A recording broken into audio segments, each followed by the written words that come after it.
You ever feel like you just can't keep up with tech news? It's a constant flood, right? Well, today we're going to try something different. We took a single 24-hour snapshot of the entire industry just to connect the dots on the huge and sometimes hidden transitions that are reshaping our world as we speak. Okay, check this out. This is a description of Mark Zuckerberg from a recent profile, but it's projecting what he might be like in September 2025. Now look, no matter how you feel about that statement, it is absolutely provocative for a reason. It's a signpost, a clue to a much bigger story about how technology, power, and culture are all starting to crash into each other. All right, so let's dive right in. The main idea we're exploring is this. The tech world is at a massive inflection point. I'm talking about the hardware, the politics, the battles happening online, and how it all affects our daily lives. It's all shifting under our feet. And by connecting the dots from just one day's worth of news, we're going to see that bigger picture start to emerge. So first up, we have to start with the foundation for everything else that's happening. The absolutely relentless expansion of artificial intelligence. Seriously, this isn't just another trend. It's the engine. It's the motor that's driving every other change we're about to talk about. You know, as these AI models get unimaginably powerful, the race is on to build safety in from the very beginning. Take a look at Google DeepMind's new framework. This isn't about playing cleanup later, it's a proactive game plan to spot risks, figure out potential harm, and stop misuse before it can even happen. It's a really clear sign that the industry is starting to grow up a little. And this right here, it illustrates that exact same idea perfectly. OpenAI is moving developers away from its older, kind of freewheeling completions API to a newer, much more structured responses API. So why do that? Well, because structure makes things predictable, and predictability is what you need for safety and to prevent misuse. It's like moving from the Wild West to a town with a sheriff and some rules. And listen, none of this happens without money, and I mean a truly mind-boggling amount of it. We're talking colossal, historic investments from giants like Meta, Microsoft, and Google. They are just pouring billions into building the physical backbone for this whole revolution. These gigantic data centers and their own custom-made silicon chips to power the next generation of AI. So all that spending is fueling a build-out that is reaching literally every corner of our lives. It's a global chess match, with OpenAI launching new plans in places like Indonesia to take on Google. It's getting super personal, with AI assistants now suggesting opening lines on Facebook's dating app. And it's even changing how AI is made in the first place, with startups creating entire virtual worlds just to train these things. AI is quite simply becoming everything, everywhere.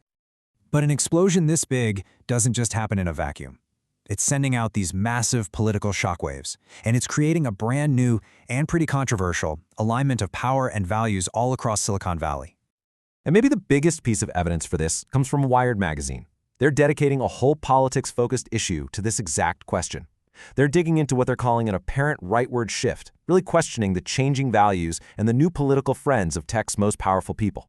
And this brings us right back to that quote we started with, that description of Mark Zuckerberg. It wasn't just some random comment. It's being presented as part of a much bigger pattern, reflecting a cultural change inside the industry, one that seems to be vibing more with these anti-regulation, more masculine ideals. So all of this really boils down to one central question, and we pulled this directly from the source material.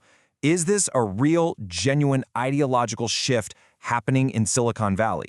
Or is it just a smart business move to get friendly with whoever's holding the political power at the moment?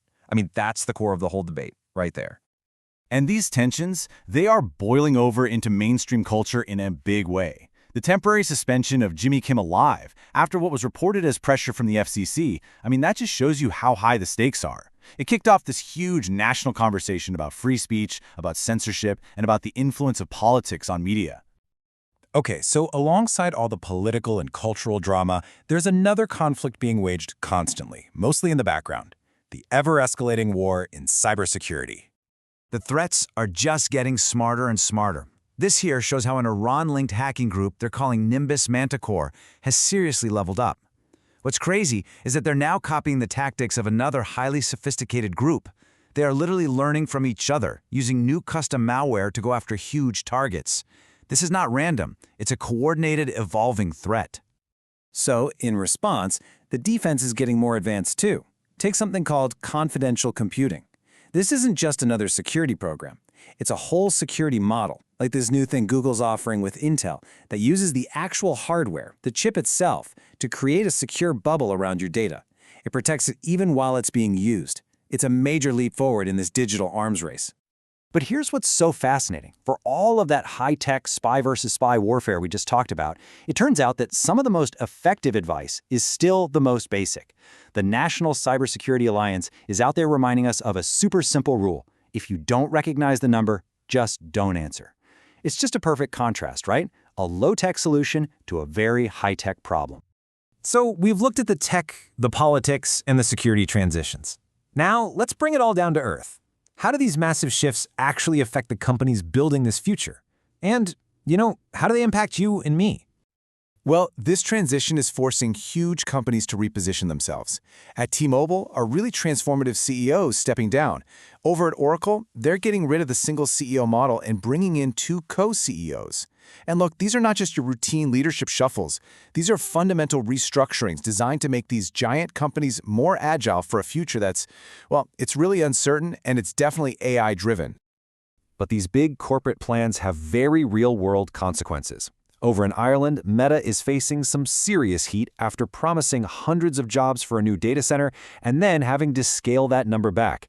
This stuff shows the direct economic impact that these corporate decisions have on actual communities. And amidst all the news about AI and CEOs, it is so crucial to remember the human element. The same day's news also noted the sudden passing of Hans Samuel King, a respected engineer in the Kubernetes community. It's just a really powerful reminder that this entire industry is built and maintained by individual people. And finally, let's bring it right into the palm of your hand. All this high-level change, it eventually trickles down to the products we use every single day. Early reports in the new iPhone 17 Pro are suggesting that it scratches really easily. It's such a simple, relatable frustration, but it connects these huge industry trends all the way down to our own experience as a consumer. And that leads to a direct question for you to think about. In this world of cutting-edge, amazing technology, how much do you really value just basic durability? Is something like a phone that scratches easily, is that an acceptable trade-off for all the latest features, or is that a complete deal-breaker for you? So, to wrap this all up, let's go back to the conclusion from our source material. A single day's worth of news reveals an entire industry that's just in a state of profound transition. The old ways of doing things are being challenged, the technology is advancing at a dizzying pace, and even the biggest companies are desperately trying to reposition themselves for a future that is anything but certain. And that really leaves us with one last big thought. We've just seen how technology is reshaping politics, security, and our daily lives, all through the lens of a single day. So the final question is, which of these transitions, the AI build-out, the political shift, the cyber battle, which one do you think will ultimately have the biggest impact on the world we all wake up in tomorrow?